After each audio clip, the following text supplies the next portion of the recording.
Anne-Cécile Robert, bonsoir. Vous êtes journaliste au Monde diplomatique, chargée de cours à l'Université Paris 2. Avant que l'on dresse le bilan de cette semaine d'Assemblée générale à l'ONU, je voudrais qu'on dise un mot du discours de Benyamin Netanyahou. Le Premier ministre israélien a défendu sa guerre à Gaza devant l'Assemblée générale, devant une assemblée clairsemée. C'est la preuve flagrante de l'isolement d'Israël sur la scène internationale.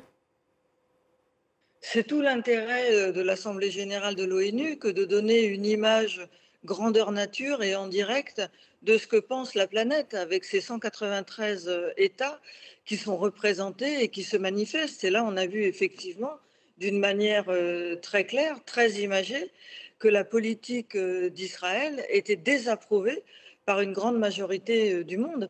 C'est l'une des grandes fonctions de l'ONU de nous dire en fait ce que pense la planète.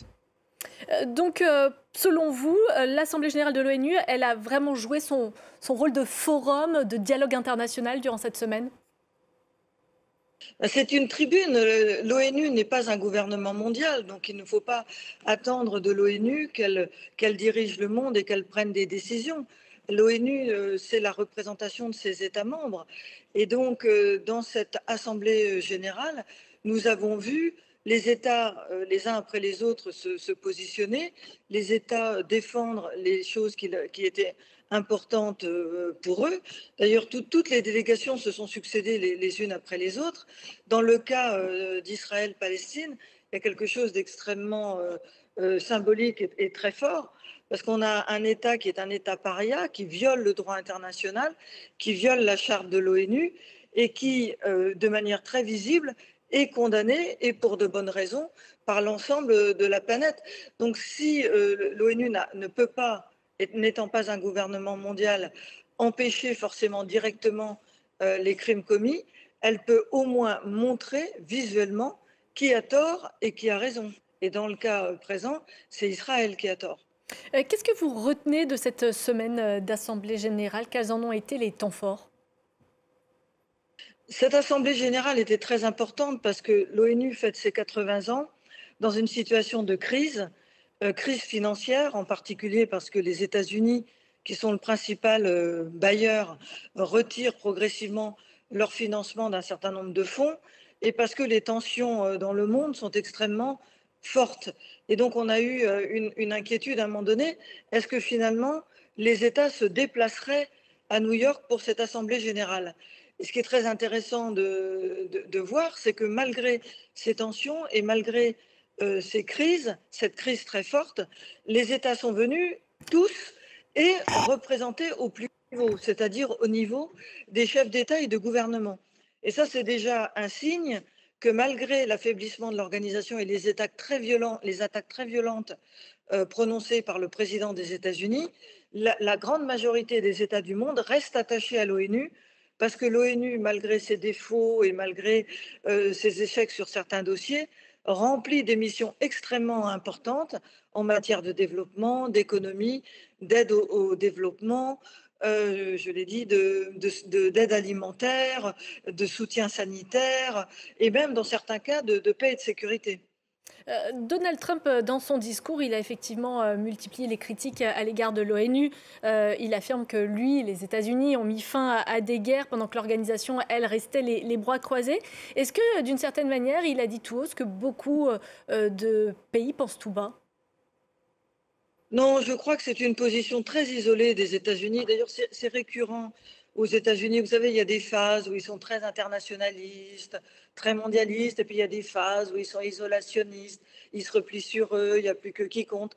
Donc là, on est dans une phase où les États-Unis sont à nouveau centrés sur eux-mêmes, ils ne pensent, ils pensent surtout à eux, mais ça ne reflète pas du tout l'ambiance générale, et c'est ça qui est intéressant avec cette assemblée générale qui vient de se terminer là, c'est que l'ensemble des pays étaient là, se sont prononcés, ont demandé quelque part plus d'ONU, mieux d'ONU, le Brésil, l'Afrique du Sud, l'Inde, euh, une grande majorité d'États ont réaffirmé en fait leur engagement envers l'ONU et ont demandé à ce que l'ONU remplisse les missions qui lui ont été assignées, c'est-à-dire soutenir la coopération internationale, réguler les relations internationales, apporter de l'aide humanitaire.